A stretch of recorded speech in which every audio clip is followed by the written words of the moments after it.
জিনিসটা দেখি তো ছেলেরা বারবার কাছে আসে।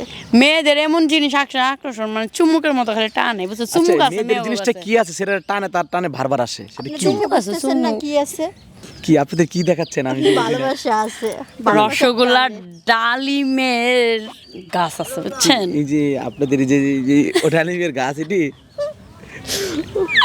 বুঝছেনই তো। আচ্ছা অডিয়েন্সকে বলবো ওটা নেগেটিভ না নেবেন না, ওরা কিন্তু অবশ্যই নেগেটিভ চলে গেছে, একদম কিন্তু পজিটিভ প্রশ্ন করেছিলাম।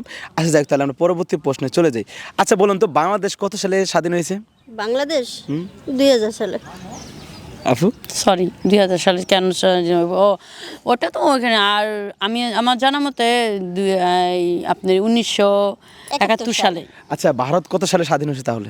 ভারত, আরে আমরা তো স্বাধীন করে আমাদের আসছি। যখন হবে তখনই তো না ওনাদের। না, ভারত কিন্তু আমাদের সাথে না। আমাদের সাথে না। আরে তুই আর আমি ভারত গেলাম না, ওই সময় তো স্বাধীন হলো। ভারত বা পাকিস্তান একসাথে দুটো স্বাধীন হয়েছে, সেটা বলতে হবে। ভাই বলতে পারলাম না, সরি। পারবেন না? না। আপনি তো বাংলাদেশ তো থাকেন, তো বাংলাদেশ ঠাস করে বলতে পারছেন, কিন্তু ভারত কত সালে স্বাধীন হয়েছে? 1956 সালে ভারত স্বাধীন হয়েছে।